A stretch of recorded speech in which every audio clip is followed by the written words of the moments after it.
নমস্কার, we learn investing এর আজকের এই বিশেষ আলোচনায় আপনাকে স্বাগত। তারিখটা হল 24শে ডিসেম্বর 2025, ক্রিসমাসের ঠিক আগের দিন। আর বাজারটাকেও দেখে মনে হচ্ছে যেন একটু ছুটি ছুটি মেজাজে রয়েছে। একদম তাই। নিফটি 50 সামান্য 35 পয়েন্ট নিচে, সেন্সেক্স 116 পয়েন্ট নিচে। বাইরে থেকে দেখলে মনে হবে বাজার একদম শান্ত, যেন কিছুই হচ্ছে না। কিন্তু এই শান্ত জলের নিচেই একটা অদ্ভুত টানাপোড়েন চলছে, তাই না? ঠিক এখানেই আজকের আলোচনার আসল মজাটা। একদিকে ফরেন ইনস্টিটিউশনাল ইনভেস্টার্স বা এফআইআইরা রেকর্ড পরিমাণে টাকা তুলে নিয়ে যাচ্ছে, আর অন্যদিকে আমাদের ডোমেস্টিক ইনস্টিটিউশনাল ইনভেস্টার্স বা ডিআইআইরা, মানে আমাদের নিজেদের ফান্ড হাউসগুলো। হ্যাঁ, ওরা বুক চিতিয়ে দাঁড়িয়ে সেই সব শেয়ার কিনে বাজারকে ধরে রাখার চেষ্টা করছে। বিষয়টা একটা দড়ি টানাটানির মতো হয়ে গেছে, আর এই লড়াইটাই আজকের আলোচনার কেন্দ্রবিন্দু। এই শান্ত বাজারটা কি আসলে একটা বড় ঝড়ের পূর্বাভাস, নাকি এটা ভারতীয় বাজারের এক নতুন শক্তির পরিচয়, যেখানে দেশীয় টাকাই শেষ কথা বলবে? চলুন উই লার্ন ইনভেস্টিংয়ের সাথে গভীরে গিয়ে বিষয়টা তলিয়ে দেখা যাক। আর আজকের এই বিশ্লেষণের শেষে বিনিয়োগকারীদের জন্য কিছু গুরুত্বপূর্ণ দিকও তুলে ধরব আমরা। নিশ্চয়ই। তাহলে চলুন প্রথমে এই দড়ি টানাটানির পরিসংখ্যানটা একটু দেখে নিই। এই যে বলা হচ্ছে এফআইআইরা শেয়ার বিক্রি করছে, তার অঙ্কটা তো বিশাল। এই বছর মানে 2025-এ তারা এখনও পর্যন্ত প্রায় 1.15 ট্রিলিয়ন টাকার শেয়ার বিক্রি করে ফেলেছে। হ্যাঁ, এটা একটা রেকর্ড। আমার প্রশ্ন হল, গত কয়েক বছরের তুলনায় এই অঙ্কটা কতটা অস্বাভাবিক? খুব গুরুত্বপূর্ণ প্রশ্ন। এই 1.5 ট্রিলিয়ন শুধু একটা বড় সংখ্যা নয়, এটা গত 5 বছরের মধ্যে সর্বোচ্চ এফআইআই সেলিং, যা পরিস্থিতিটাকে বেশ চিন্তার করে তুলেছে। আর এর ঠিক উল্টো দিকে দেখুন আমাদের ডিআইআইরা। তারা তো কিনছে রেকর্ড কিনছে। এই বছর রেকর্ড 4.84 ট্রিলিয়ন টাকার শেয়ার কিনেছে। গতকালের ডিসেম্বরের 23 তারিখের ডেটা যদি দেখি, এফআইআইরা প্রায় 1800 কোটি টাকার শেয়ার বিক্রি করেছে। আর ডিআইআইরা তার 30 গুণেরও বেশি, প্রায় 3800 কোটি টাকার শেয়ার কিনে নিয়েছে।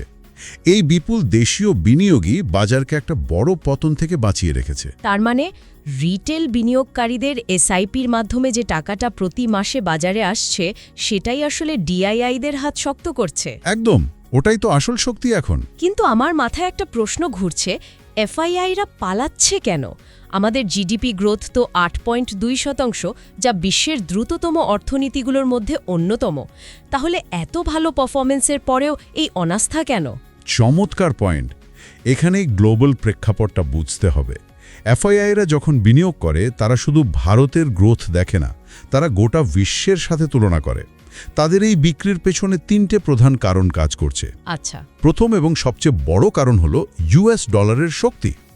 আমেরিকার অর্থনীতি অপ্রত্যাশিতভাবে এতটাই শক্তিশালী যে তাদের সেন্ট্রাল ব্যাংক ফেডারেল রিজার্ভ সুদের হার কমানোর কথা ভাবছেই না। ও, তার মানে টাকাটা আবার আমেরিকান নিরাপদ আশ্রয় ফিরে যাচ্ছে, কারণ সেখানে রিটার্ন ভালো পাওয়ার সম্ভাবনা তৈরি হয়েছে। একদম। দ্বিতীয় কারণটা এর সাথেই যুক্ত, রুপির দুর্বলতা। আজকেই আমাদের টাকা ডলারের তুলনায় প্রায় 99.79-এ বন্ধ হয়েছে। এটা তো বেশ দুর্বল। হ্যাঁ, একজন বিদেশি বিনিয়োগকারীর জন্য এর মানে কি? ধরুন সে শেয়ারে 10% লাভ করল, কিন্তু টাকাটা ডলারে ফেরত নিয়ে যাওয়ার সময় যদি রুপি 5% পড়ে যায়, তাহলে তার আসল লাভ কমে দাঁড়ালো মাত্র 5%। ঠিক, এই কারেন্সি রিস্কটা তারা নিতে চাইছে না। আর তৃতীয় কারণটা নিশ্চয়ই ভ্যালুয়েশন।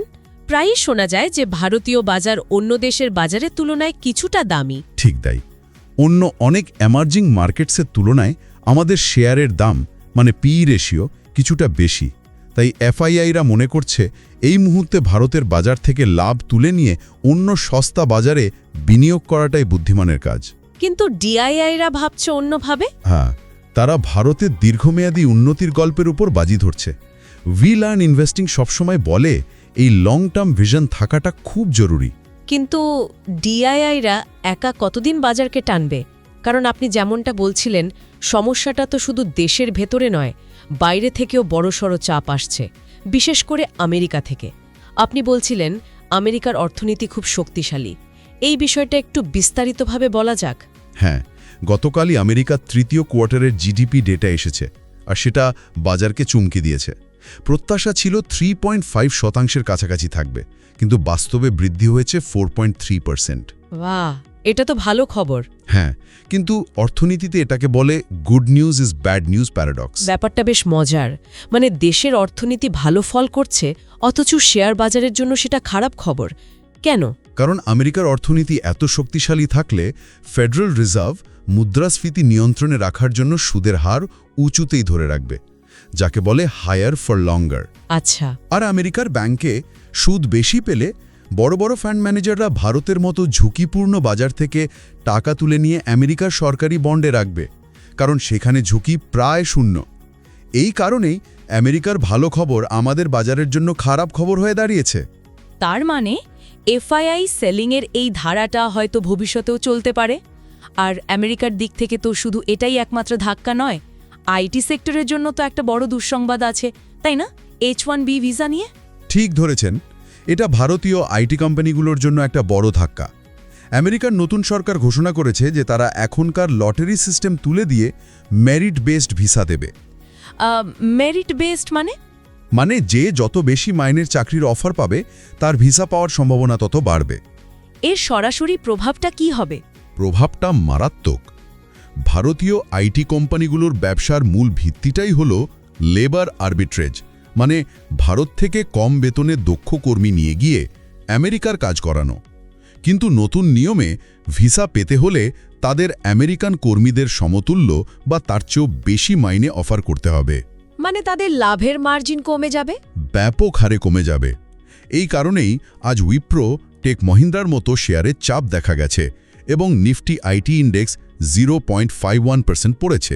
একদিকে শেয়ার বাজারে এত টানা পড়েন, টাকার দাম কমছে, আইটি সেক্টরে চাপ, আর তার মধ্যেই সোনা আর রূপো লাফিয়ে লাফিয়ে বাড়ছে। সোনার দাম প্রতি 10 গ্রামে 1.4 লক্ষ আর রূপো প্রতি কেজিতে 2.17 লক্ষ ছাড়িয়ে গেছে। এই দুটো সম্পূর্ণ ভিন্ন চিত্র কিসের ইঙ্গিত দিচ্ছে? এটা বাজারের একটা গভীর অন্তর্নিহিত উদ্বেগের সংকেত। এই ঘটনাটাকে বলে ডিবেসমেন্ট ট্রেড। যখন সারা বিশ্বের সেন্ট্রাল ব্যাংকগুলো অর্থনীতিকে চাঙ্গা করতে প্রচুর টাকা ছাপাতে থাকে, তখন কাগজের টাকার মানে ফিয়াট কারেন্সির ওপর থেকে মানুষের ভরসা কমতে শুরু করে। আর তখন তারা সোনা বা রূপোর মতো জিনিসে টাকা রাখে।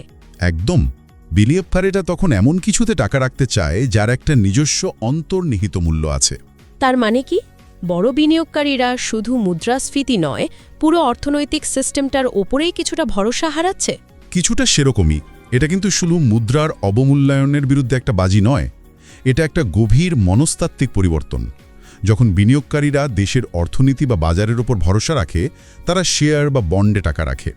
কিন্তু যখন তারা পুরো সিস্টেমটা স্থায়িত্ব নিয়ে সন্দেহান হয়ে পড়ে, তখন তারা এমন কিছুতে ফেরে যা হাজার হাজার বছর ধরে সম্পদ হিসেবে পরিচিত, সোনা। বাজারের জন্য এটা একটা বড়সড় সতর্ক সংকেত। অবশ্যই। এই প্রবণতা ইকুইটি বাজার থেকে টাকা বা লিকুইডিটি শুষে নিচ্ছে। We learn investing. এই যে বড় বড় গ্লোবাল আর ডোমেস্টিক ঘটনাগুলো ঘটছে, সেগুলো তো আর শুধু ইন্ডেক্স লেভেলে আটকে নেই। কিছু নির্দিষ্ট কোম্পানির ওপরে সরাসরি প্রভাব আমরা আজ বাজারে দেখতে পেলাম। টাটা মোটরসের কথাই ধরা যাক। হ্যাঁ, আজ টাটা মোটরসের শেয়ারে বেশ খানিকটা পতন দেখা গেল।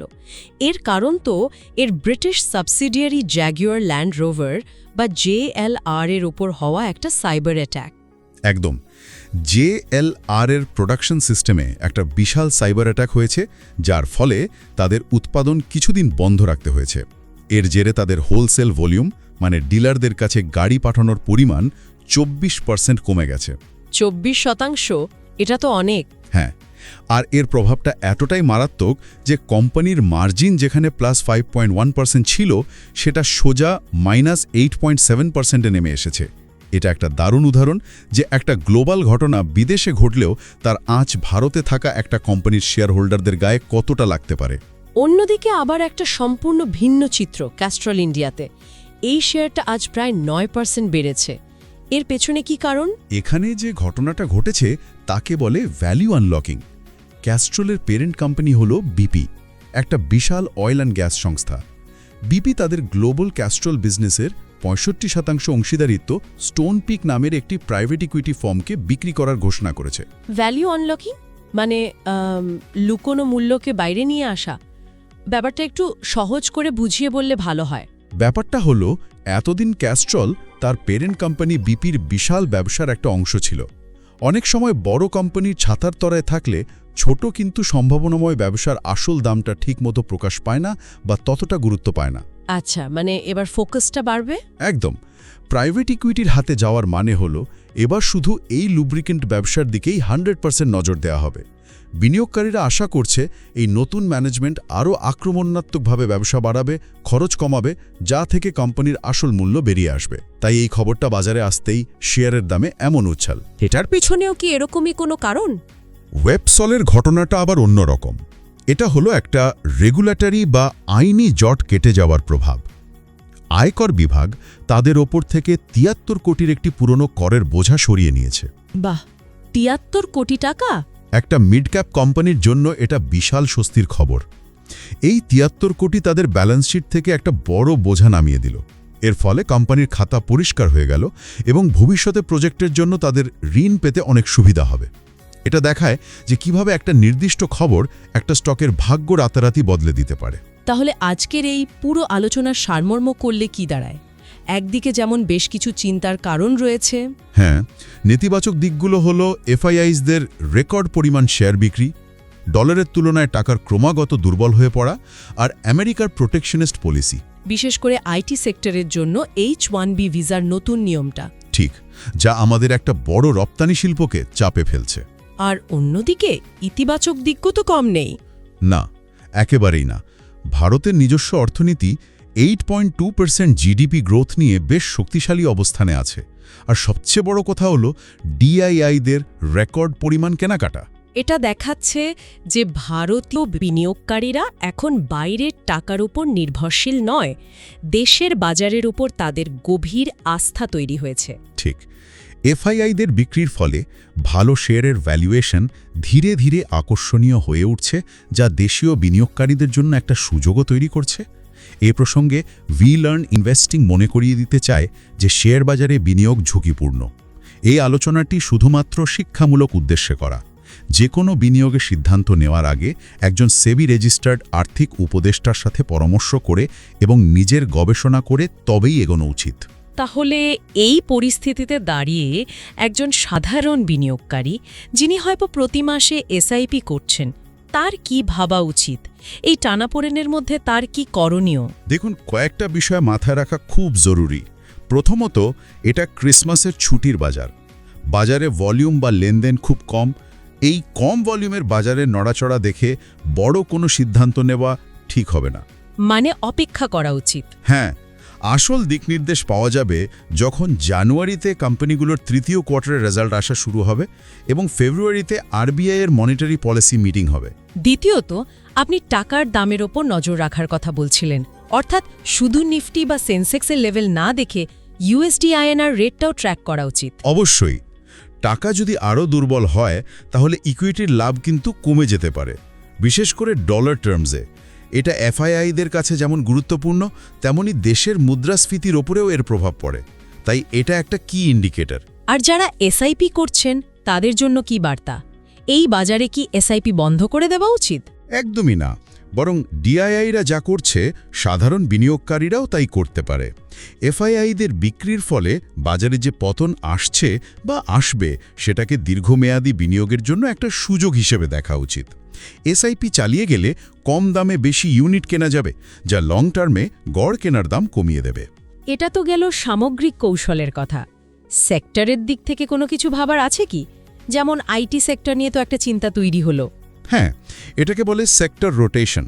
যেহেতু আইটি সেক্টরে আপাতত কিছু গ্লোবাল সমস্যা রয়েছে, তাই সেই চাপটা কিছুদিন থাকতে পারে।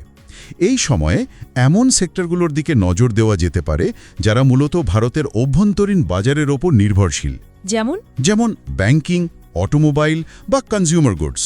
কারণ দেশের অর্থনীতি যেহেতু 8.2% হারে বাড়ছে, এই সেক্টরগুলো তার সরাসরি লাভ পারে।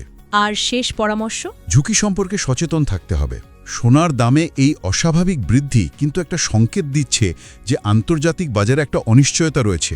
তাই নিজের পোর্টফোলিওকে ডাইভার্সিফাই করা, মানে শুধু শেয়ারে সব টাকা না রেখে বিভিন্ন অ্যাসেট ক্লাসে ভাগ করে রাখা এবং খুব বেশি ঝুঁকি না নেওয়াই এই মুহূর্তে বুদ্ধিমানের কাজ হবে। আজকের আলোচনা এখানেই শেষ করছি, তবে একটা বড় প্রশ্ন রেখে গেলাম। 2026টা কি সেই বছর হতে চলেছে যেখানে ভারতীয় বিনিয়োগকারীদের টাকা ফাইনালি গ্লোবাল টাকার স্রোতকে হারিয়ে দেবে এবং আমাদের বাজারের চরিত্র চিরকালের জন্য বদলে দেবে? নাকি গ্লোবাল বাজারের বাধাগুলো, যেমন আমেরিকার অর্থনৈতিক নীতি বা ডলারের শক্তি, এতটাই শক্তিশালী প্রমাণ হবে যে তাকে অগ্রাহ্য করা যাবে না? উত্তরটা তো সময়ই বলবে। আমাদের সাথে যোগ দেওয়ার জন্য অনেক ধন্যবাদ। দেখতে থাকুন উই লার্ন ইনভেস্টিং। নমস্কার।